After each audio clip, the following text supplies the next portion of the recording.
Hello friends, आप लोगों का स्वागत है हाउस ऑफ कॉन्सेप्ट चैनल पे। तो दोस्तों, आज का हमारा टॉपिक है स्टार स्कीमा। हम ये जानेंगे स्टार स्कीमा होता क्या है, हम इसके प्रैक्टिकल एग्जांपल को डिस्कस करेंगे, हम इसके यूज केसेस को जानने की कोशिश करेंगे, फिर हम समझेंगे इसके फीचर्स क्या-क्या होते हैं और लास्ट में हम डिस्कस करने वाले हैं इसके एडवांटेजेस और डिसएडवांटेजेस को। तो सीधे स्टार्ट करते हैं अपना topic, what is star schema? दोस्तों, स्टार स्कीमा को समझने से पहले हमें ये जानना ज़रूरी है कि स्कीमा क्या होता है। देखिए, आज के वर्ल्ड में डेटा इतना ज़्यादा अवेलेबल है, पर वो डेटा ज़्यादातर अनऑर्गनाइज़्ड फॉर्मेट में है। अब अनऑर्गनाइज़्ड डेटा से हम एनालिसिस नहीं कर सकते। हमें एनालिसिस करनी है तो हमें डेटा को ऑर्गनाइज़ करना पड़ेगा और उसके अंदर रिलेशनशिप बनाने पड़ेंगे। तभी हम उसके ऊपर कुछ पैटर्न्स डिराइव कर सकते हैं, उसकी एनालिसिस कर सकते हैं, उस पे रिपोर्टिंग कर सकते हैं। और यही स्कीमा का यूज़ होता है। स्कीमा क्या करता है, एक अनऑर्गनाइज़्ड डेटा को ऑर्गनाइज़्ड फॉर्म में कन्वर्ट करता है, ताकि हम उसके ऊपर कुछ रिलेशनशिप एस्टेब्लिश कर सकें। अब आगे चलते हैं। अब हम बात कर लेते हैं स्टार स्कीमा की टेबल्स के बारे में।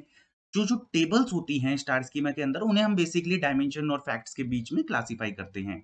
डायमेंशन टेबल्स आपको पता है एक बिज़नेस एंटिटीज़ को रिप्रेज़ेंट करती हैं। जैसे हम बात करें डायमेंशन की, तो हमारा प्रोडक्ट हो गया, कस्टमर हो गया, इस तरीके से हमारी डायमेंशंस होती हैं। और फैक्ट टेबल की बात करें तो फैक्ट टेबल्स मेजर्स कंटेन करते हैं, जैसे कोई सेल्स हो गया, कुछ प्रोडक्ट क्वांटिटी सोल्ड हो गई, इस तरीके के मेजर्स कंटेन करते हैं। अगर हम आगे चले तो डायमेंशंस के अंदर कम रोज़ होती हैं, फैक्ट टेबल्स के अंदर ज़्यादा रोज़ होती हैं और फैक्ट टेबल के अंदर हमारे डायमेंशन कीज़ होती हैं प्लस मेजर्स होते हैं। ये डायमेंशन कीज़ कुछ नहीं है दोस्तों, जो डायमेंशंस के टेबल्स में प्राइमरी की होती हैं, वही फॉरेन की तरह एक्ट करती हैं हमारी फैक्ट टेबल्स के अंदर। तो ये तो दोस्तों रहा बहुत हाई लेवल पे dimension tables and fact tables.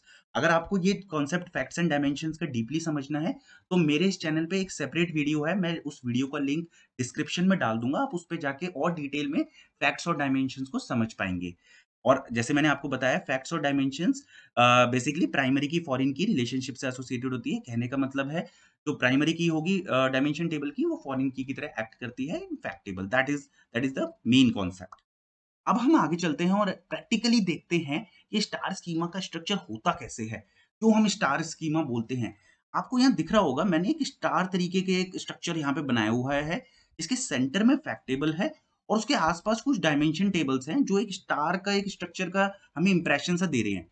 तो यही दोस्तों एक स्टार स्कीमा है जिसके सेंट्रलाइज्ड एक सेंटर में एक फैक्ट टेबल होगी और उसके आस-पास डायमेंशंस एसोसिएटेड होंगी। इसमें इसके अलावा कुछ नहीं होता है, कुछ इसमें ज़्यादा जानने की कोशिश हमें नहीं करनी है। एक सेंट्रलाइज़्ड फैक्ट टेबल रहेगी और उसके आस-पास हमारी डायमेंशन टेबल्स रहती हैं। अब बेसिकली जो इम्पोर्टेंट कॉन्सेप्ट है यहाँ जानने का, वो होता है रिलेशनशिप का। तो जो डायमेंशंस होती हैं वो फैक्ट टेबल के साथ वन टू मैनी रिलेशनशिप के साथ एसोसिएटेड होती हैं। कहने का मतलब है एक डायमेंशन की वैल्यू मल्टीपल फैक्ट टेबल्स के साथ रिलेटेड है। एग्ज़ाम्पल से जानने की कोशिश करते हैं। जैसे एक कस्टमर हमारा मल्टीपल डिजिटल ट्रांज़ैक्शन कर सकता है। हमारा एक टाइम पे मल्टीपल डिजिटल ट्रांज़ैक्शंस हो सकती हैं। हमारे एक वॉलेट से मल्टीपल डिजिटल ट्रांज़ैक्शंस हो सकती हैं। फ्रेंड्स, अगर आपको ये कन्फ्यूज़न हो रही है डिजिटल ट्रांज़ैक्शंस क्या होती हैं, तो मैं एक बार पहले बता देता हूँ। डिजिटल ट्रांज़ैक्शन जैसे हम डे टू डे अपने फ्रेंड्स को पैसे भेजते हैं या फिर कुछ अमाउंट पे करते हैं ई-कॉमर्स वेबसाइट पे, वही सारी डिजिटल ट्रांज़ैक्शंस के लिए मैंने यहाँ एक सेंटर में एक फैक्ट टेबल बनाई हुई है और उसके आस-पास डायमेंशन टेबल्स को बनाया है। तो किस कस्टमर ने कितनी डिजिटल ट्रांज़ैक्शन की, कितने अमाउंट की डिजिटल ट्रांज़ैक्शन की, किस टाइम पे कितने अमाउंट की ट्रांज़ैक्शंस हुई हैं, किस वॉलेट के थ्रू कितने अमाउंट की ट्रांज़ैक्शंस हुई हैं, किस करेंसी में कितने अमाउंट की ट्रांज़ैक्शंस हुई हैं और किस सिटी में कितने अमाउंट की ट्रांज़ैक्शन हुई हैं, यही सारा डेटा हम ये स्टार स्कीमा से डिराइव कर रहे हैं। तो ये तो रहा एक basic structure of star schema. इसके अलावा एक फैक्ट टेबल से जुड़ा हुआ बहुत इम्पोर्टेंट 2 कॉन्सेप्ट होते हैं, वो एक बार जानने की कोशिश करते हैं, जो होता है डायमेंशनैलिटी और ग्रेन्युलैरिटी। देखिए, डायमेंशनैलिटी कुछ नहीं है, फैक्ट टेबल कितनी डायमेंशन टेबल्स के साथ अटैच है, यही डायमेंशनैलिटी है। यानी हमारी फैक्ट डिजिटल वॉलेट जो एक डिजिटल ट्रांज़ैक्शंस का डेटा डिपिक्ट कर रही है, वो कितने डायमेंशंस के साथ अटैच्ड है। हम काउंट कर लेते हैं 1, 2, 3, 4 एंड 5, तो इसकी डायमेंशनैलिटी क्या होगी? ये 5 होगी। अब बात कर लेते हैं ग्रेन्युलैरिटी की। ग्रेन्युलैरिटी दोस्तों क्या होता है कि किस ग्रेन का डेटा इस फैक्ट टेबल में स्टोर है। अब हम पहले जियोग्राफी से देखते हैं।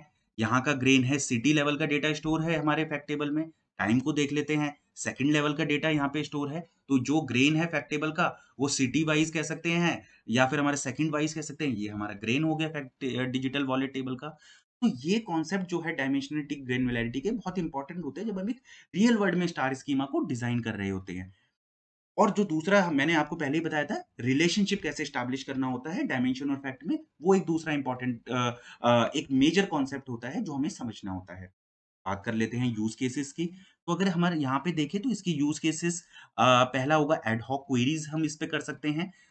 रिपोर्टिंग के लिए जैसे आप देख पा रहे हैं, मैंने एक रिपोर्ट बेसिक रिपोर्ट बनाने की कोशिश करी है कि कितने अमाउंट की ट्रांज़ैक्शंस हुई हैं। बेसिकली मंथ ऑन मंथ मैंने यहाँ पे डेटा दिखाया है। तो हम देख पा रहे हैं कि ट्रेंड जो है डिजिटल ट्रांज़ैक्शंस के अमाउंट का वो इंक्रीज़िंग ऑर्डर में है। तो ये बेसिकली बढ़ता जा रहा है डिजिटल वॉलेट के अमाउंट का ट्रांज़ैक्शंस। तो इस तरीके से हम अपने ट्रेंड को स्टडी कर सकते हैं। बात करें हम अगले यूज़ केसेस की, तो हम एनालिटिक्स कर सकते हैं, डेटा के ऊपर पैटर्न्स डिराइव कर सकते हैं, डेटा माइनिंग कर सकते हैं। तो ये सारी चीज़ें हम अपने स्टार स्कीमा को बनाने के बाद इस पे परफ़ॉर्म कर सकते हैं। तो ये तो रहा हाई लेवल पे स्टार स्कीमा, उसके प्रैक्टिकल एग्ज़ाम्पल, यूज़ केसेस। अब हम कुछ इसके फीचर्स को जान लेते हैं और एडवांटेजेस और डिसएडवांटेजेस को डिस्कस कर लेते हैं नेक्स्ट स्लाइड। ओके फ्रेंड्स, तो अब हम स्टार स्कीमा के फीचर्स को देख लेते हैं। तो सबसे पहले बात करते हैं सबसे पहले फीचर की, कि स्टार स्कीमा के अंदर हमारे पास एक सेंट्रलाइज्ड फैक्ट टेबल होती है। ये हमने पहले भी डिस्कस कर लिया है अपने प्रैक्टिकल एग्जांपल में। दूसरा फीचर है कि इसके अंदर कितनी भी डायमेंशंस हो सकती हैं, उनकी क्वांटिटी पे कोई रिस्ट्रिक्शन नहीं है। तीसरा इंपॉर्टेंट फीचर होता है कि जो डायमेंशंस वो कितनी भी हो सकती हैं, पर वो डीनॉर्मलाइज्ड फॉर्म में होंगी। चौथा इंपॉर्टेंट फीचर है कि जो कार्डिनैलिटी होती है, रिलेशनशिप होता है, वो वन टू मैनी होता है बिटवीन डायमेंशंस एंड फैक्ट्स। जैसे मैंने आपको बताया था कि एक कस्टमर कितनी भी ट्रांज़ैक्शंस कर सकता है, एक टाइम पे कितनी भी ट्रांज़ैक्शंस हो सकती हैं। तो ये सारे रिकॉर्ड्स हमारे फैक्ट टेबल में जाते हैं और जो रिलेशनशिप रहता है डायमेंशन और फैक्ट्स का, वो वन टू मैनी रहता है।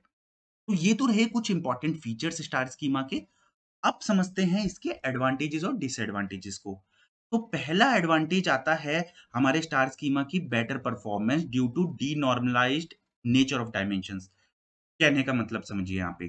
देखिए, डायमेंशंस हमारी डीनॉर्मलाइज्ड फॉर्म में है, इसीलिए हमारे फैक्ट और डायमेंशन के बीच जॉइंस कम हैं। अगर जॉइंस कम होंगे, तो हमारी क्वेरी की परफॉर्मेंस बेटर हो जाएगी और हम डेटा को ईज़िली रेंडर कर पाएँगे, फास्ट रेंडर कर पाएँगे अपनी रिपोर्ट्स के अंदर। तो ये तो पहला एडवांटेज रहा।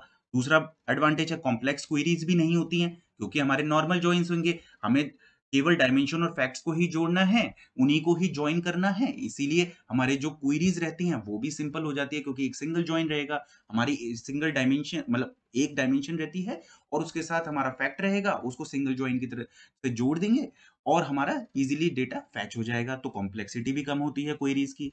तीसरा क्या रहता है, स्ट्रक्चर भी मेंटेनेबल रहता है।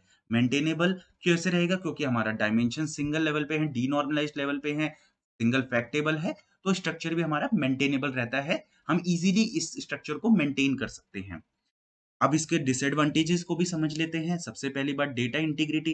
देखिए, डेटा इंटीग्रिटी इश्यूज़ तो आएँगे ही, क्योंकि हमने डीनॉर्मलाइज़ेशन फॉर्म में डायमेंशंस को रखा हुआ है। हमने डायमेंशंस के अंदर डुप्लीकेसी रखी हुई है। जब डुप्लीकेसी रखेंगे, तो उसके अंदर डेटा ग्रिन इंटीग्रिटी इश्यूज़ आने आने इसमें नॉर्मली ही हैं। क्यों? क्योंकि अगर हम कोई भी डीएमएल ऑपरेशंस जैसे इंसर्ट करेंगे, अपडेट करेंगे या कुछ भी डिलीशन ऐसे डीनॉर्मलाइज़्ड टेबल्स में परफ़ॉर्म करेंगे, तो वो उसके अंदर कॉम्प्लेक्सिटी जनरेट्स होंगी और डाउन द लाइन क्या होगा, उसको करना भी, इन डीएमएल ऑपरेशंस को फायर करना भी एक डीनॉर्मलाइज़्ड टेबल्स पे डिफ़िकल्ट हो जाता है। तो ये एक बहुत बड़ा डिसएडवांटेज इसका निकल के आता है। दूसरा है स्टोरेज रिक्वायरमेंट का। देखिए, डुप्लीकेसी है डेटा की, तो हमारी डायमेंशन टेबल्स का साइज़ भी इंक्रीज़ होना होता है, उसकी वजह से स्टोरेज रिक्वायरमेंट भी ज़्यादा चाहिए होती है। तो ये कुछ डिसएडवांटेजेस भी एसोसिएटेड रहती हैं। तो जब भी फ्रेंड्स, अब यहाँ पे अगर मैं आपको समराइज़ फॉर्म में बताऊँ, जब भी हम एक स्टार स्कीमा बना रहे हैं, तो हमें देख लेना है इन एडवांटेजेस और डिसएडवांटेजेस को बैलेंस करके कि हमारे को स्टार स्कीमा की अप्रोच चूज़ करनी भी है या नहीं? क्योंकि इसके अलावा भी अलग स्कीम्स होती हैं स्कीमा डिज़ाइन करने की, जो मैं नेक्स्ट वीडियोज़ में डिस्कस करने वाला हूँ, जैसे स्नोफ्लेक स्कीमा, फैक्ट कॉन्स्टेलेशन, इस तरीके के भी स्कीमास डिज़ाइन होते हैं। तो हमें स्टार स्कीमा से ही हमारी रिक्वायरमेंट फुलफिल हो जाएगी, या हमें दूसरे टाइप के स्कीमा लाइक स्नोफ्लेक या फिर फैक्ट कॉन्स्टेलेशन टाइप के स्कीमास डिज़ाइन करने पड़ेंगे। तो ये हमारे रिक्वायरमेंट पे डिपेंड करता है। तो फ्रेंड्स, मुझे उम्मीद है कि आपको आज स्टार स्कीमा का कॉन्सेप्ट समझ आया होगा। मैं आगे आने वाली वीडियोज़ में पावर बीआई के थ्रू आपको प्रैक्टिकली दिखाऊँगा किस तरीके से स्टार स्कीमा को डिज़ाइन किया जाता है। तो बने रहिए इस चैनल के साथ, मिलते हैं नेक्स्ट वीडियो में। तब तक के लिए थैंक यू, धन्यवाद।